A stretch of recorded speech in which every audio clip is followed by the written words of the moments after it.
வணக்கம். ஆடி அமாவாசை நாள்.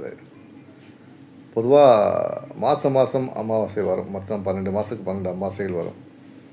ஆனால் ஒரு 3 அமாவாசை நம்ம ஒரு சிறப்பாக சொல்லுவோம். எப்படின்னு பார்த்தீங்கன்னா, தை அமாவாசை ஒன்று, ஆடி அமாவாசை ஒன்று, புரட்டாசி அமாவாசை. இந்த 3 அமாவாசையை ஏன் பெருசாக சொல்லணும் அப்படின்னு பார்த்தீங்கன்னா, நான் முன்னோர்களுக்கு செய்ய வேண்டிய கடமைகளை செய்யாமல் விட்டாலோ, இந்த 3 அமாவாசைகளில் ஏதாவது ஒரு அமாவாசை செஞ்சால் பலன் கிடைக்கும். அதிகமான பலன் கிடைக்கும். யாருக்கு? நம் முன்னோர்களுக்கு. நம் முன்னோர்கள் நம்முடைய காவல் தெய்வமாக மதிக்கக்கூடியவர்கள்.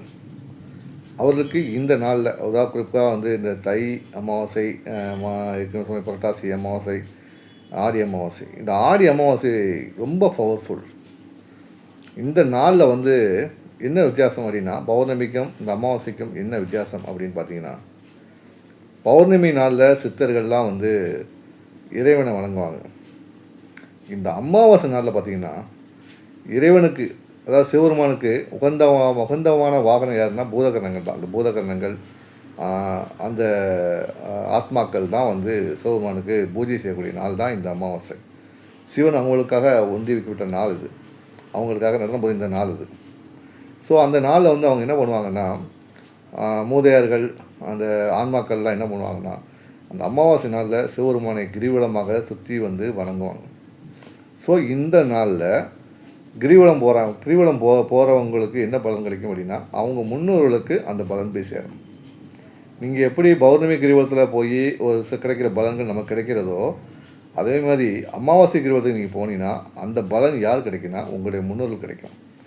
அதாவது செய்ய விட்ட தவறுகள், பல தவறுகளுக்கு நீங்கள் செய்யட்டால் கூட அந்த கிரிவலம் போகும்போது அதுக்கான பலன் முன்னோர்களுக்கு கிடைச்சி அவங்க இறைவனுடைய காலடியில் அமைதி பெறுவாங்க. அந்த அமைதி நிலை கிடைக்கும். அந்த அமைதி நிலை கிடைக்கும் போது முன்னோர்கள் உங்களை மானசீகமாக வாழ்த்துவாங்க. ஸோ இதுதான் மேலாக பார்க்கக்கூடிய ஒரு மிகப்பெரிய ஒரு விஷயமாக ஆன்மீகத்தில் சொல்லப்படுது. முக்கியமாக தான். 2வது நீர்நிலைகள். இந்த நீர்நிலைகளை சென்று நம்முடைய முன்னோர்களுக்கு செய்ய வேண்டிய பணிவிடைகள் செய்வதும், அன்னதானம் ஏழை எளிகளுக்கு அன்னதானம் செய்வதும், உதவிகள் பண்ணுவதும் அவங்களுடைய ஆன்மாக்களை குளிர்விக்குங்கிறது இந்து மதத்தில் சொல்லப்பட்ட ஒரு முக்கியமான ஒரு விஷயம். அதுக்கு உகந்த நாள் இந்த ஆடி அமாவாசை. ஸோ மறக்காதீங்க, இந்த ஆடி அமாவாசையில் முடிஞ்ச அளவுக்கு மற்றவங்களுக்கு உதவி செய்யுங்க. கடவுளுடைய நம் முன்னோர்களுக்கு செய்ய வேண்டிய பணிவிடையை இந்த ஆடி மாதம் செய்யும்போது சிவபெருமான் மகிழ்ச்சி அடைஞ்சு முன்னோர்களுக்கு நல்லுலகம் வழங்கி உங்களுக்கு ஒரு நல்ல ஆசி இந்த நாளில் வழங்குவார். ஸோ மறக்காமல் செய்ய வேண்டிய கடமைகளை செஞ்சுருங்க. ஓகே.